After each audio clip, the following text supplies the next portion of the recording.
Today we're talking about a new perspective on gift giving, how to give more by giving less. Let's get started.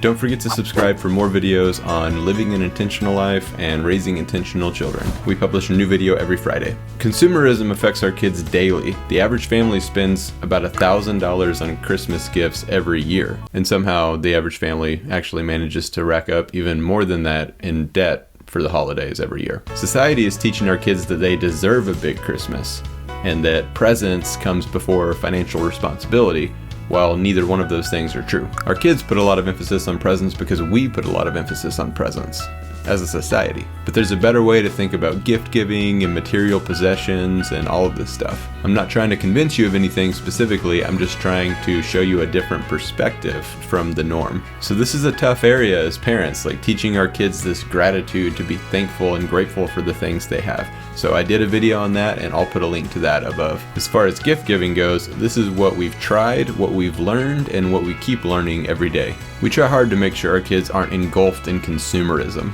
It's not easy. It involves being intentional in every shopping trip and every time we buy something, showing them how we're being intentional about spending our money. And while we don't always succeed, this is how we try to frame shopping. Our kids are not allowed to ask for anything whenever we're in the store.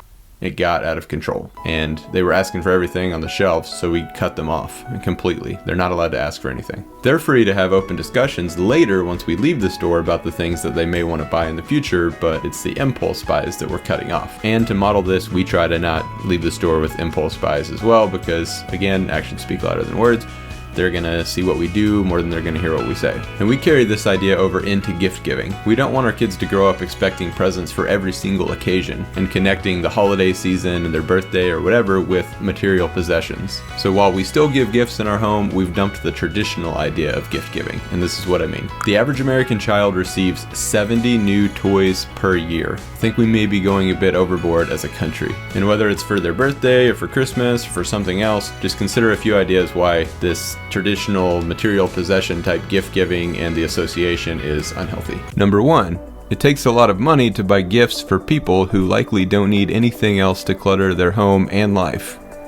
Number two, it takes a lot of time to shop for gifts, time that could be spent with each other, making memories instead of amassing material possessions. Number three, I've never heard anyone say, "I don't think we have enough things in our house." I know I've never said that. Number four, we often get things we didn't really want as gifts and keep them out of obligation, sometimes for years. You know your kids probably already have too many toys. All of our kids do, honestly. Even though it's been proven that kids are actually happier with fewer toys, we as parents are still trying to buy our kids happiness with these toys and material possessions. Of course, we don't need science to tell us that our kids probably have too many toys. How many times have we heard, "I have nothing to play with," whenever their toy boxes or their toy room is just overflowing with stuff. I'm actually going to do a video soon on how kids are happier with fewer toys, but for now I did write the article version of that, so I will put a link to that below. So let's get specific. Let's talk about specific occasions where we give gifts. Birthday parties.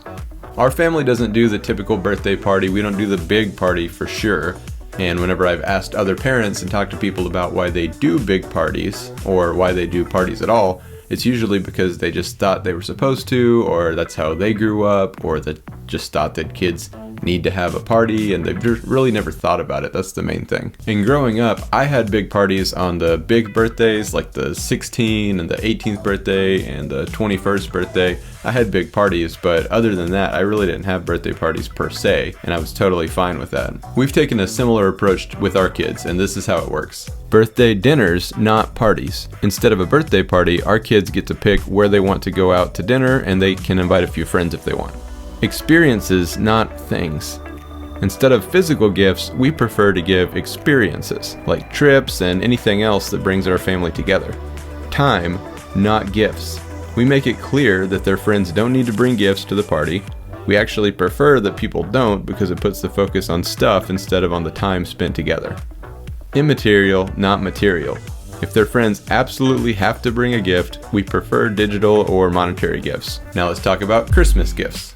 I love Christmas. I'm one of those guys where it's my favorite time of year. I start playing Christmas music way too early. I could honestly play it all year long. I could leave the tree up all year long, and that's fine with me. I know it's super annoying for a lot of people, but I'm that guy. That being said, I can actually get stressed thinking about the potential clutter that's going to come into our house whenever Christmas time is approaching. And we all agree that Christmas time is about spending time together and family time and not material possessions whenever we think about it. Of course, the marketing companies would disagree. But if we're saying all that and then our actions are showing that we really think Christmas is about buying a bunch of gifts and presents and having a bunch of stuff, that's counterproductive. And while giving may feel like a kind and generous and loving act, and it is, for a consumeristic society like America, gift giving can actually be harmful in some ways when it leads to clutter and it leads to just people having a bunch of stuff that they don't want. But we'll talk more about that in a moment. Give presents, not presents. Giving the gift of being there and spending time together and maybe not even having to work as much because you don't have to buy as many things is a lot more valuable, and honestly, whether they know it or not, it's more important to your kids than this material stuff. So how do you give this presents that I'm talking about? Here are some ideas. A vacation. Instead of spending hundreds of dollars on presents for your children, consider taking them on a family vacation. It gets you away from work to spend time with your family, and you'll make some of the best memories. If you don't take an annual vacation, the money you've been spending on presents may just be the funding you need. Daddy-mommy dates. We like to do these regularly. If you don't do these at all, they're an amazing opportunity to connect with your kids individually, especially if you have several children like we do. If you do these on a normal basis, consider having special full days together with each of your children. This may require you to take a day off work, but it's worth it. Volunteer. This could be the most life-changing thing on here. Around Christmas time, especially if you go with your kids to volunteer at a homeless shelter, soup kitchen, or elsewhere, they will get to spend time with you and give to others. I think it's more important to branch out on this one. If you serve at your local church all the time, consider finding a new outlet for this special occasion. We always prefer to give experiences as opposed to products. The funny thing is, this giving presents over presents, I know it sounds the same, but giving presents, your time, is actually the majority opinion in America, believe it or not. 69% of Americans said they would skip exchanging gifts during the holidays if their friends and family agreed to it. And if you're still interested in giving material gifts, just keep the volume down, keep the amount down, because you don't want the clutter in your home. A lot of that clutter may have been created by all these gifts that you've given over the years and the gifts you've received. With everything I've said so far, it almost sounds like I'm completely against gift giving, and I'm not. So let's talk about to give or not to give. After all of this, that is still the question. Let's think about a couple things. Consider that people value gifts they're given 20% less than they value items they buy for themselves. According to economist Joel, I'm not going to try to pronounce his last name, Joel took an economic look at the subject, and he explains why gift giving, especially careless gifting, is much less necessary than we think. It's actually harmful in a lot of ways. Consider this excerpt from his article. It's bad enough that we buy a lot of stuff that no one wants. It turns out we buy it using money we don't yet have. It wasn't always this way. In the 1930s, almost 10% of Christmas spending was financed with money squirreled away into Christmas clubs, bank accounts paying little interest but helping consumers save for the holiday. Participants promised to contribute weekly, frequently as little as 25 cents at the time. These accounts were popular because they helped even unsophisticated consumers, many of whom didn't have another bank account, avoid the temptation to fritter their own money away. Since 1970, by contrast, the explosive growth in consumer credit has had the opposite effect, helping consumers fall prey to their lack of self-control when it comes to borrowing. In recent years, 1/3 of holiday spending is still not paid off 2 months after Christmas. And even if you're a phenomenal gift giver, there is still the chance that the person you're getting the gift for isn't going to need it or appreciate it, but they'll feel obligated to keep it because you got it for them, and then that leads to a cluttered home. Think about the clutter in your own home.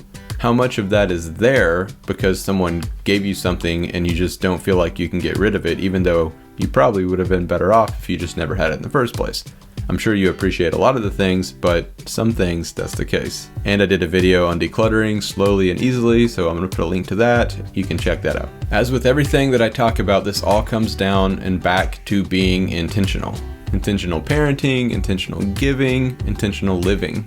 Giving obviously isn't the problem because giving is a wonderful thing, but mindless giving of material possessions is the problem here. I like to keep it practical, so let's talk about some immaterial gift ideas. So whether you're buying for your friends or family, for your kids, for your parents, for people at work, whoever, these are some immaterial gift ideas you can use that often come off and seem more thoughtful because they often are more thoughtful, and people will still appreciate it without having to give any sort of material possessions, and then trying to get other people to do the same for you is going to be a huge help in clutter and things like that. Here are 8 immaterial gift ideas. Number 1, vouchers for things like massages, car washes, house cleaning, landscaping, anything you could think of that would help someone out for a day. The voucher could be from a company or a homemade voucher for you to perform the service. Number 2, plan a day trip together. Your children, parents, other family, or friends would really appreciate this. It could be a day hike, kayaking trip, visit to a new city, or anything else you can think of. Number 3, consumables like baked goods, fruit baskets, flowers, candy, or anything that won't be in the home for long. Number 4, volunteer as a family or group of friends at a local homeless shelter, soup kitchen, or any unique volunteer opportunities in your town. Number 5, buy a gym membership or personal trainer for a certain time period.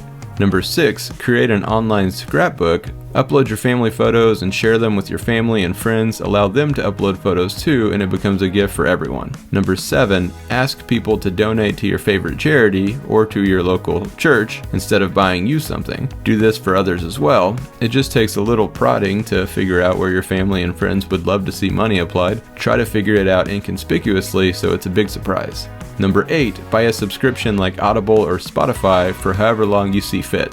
If they're already subscribed, pay for a set amount of time.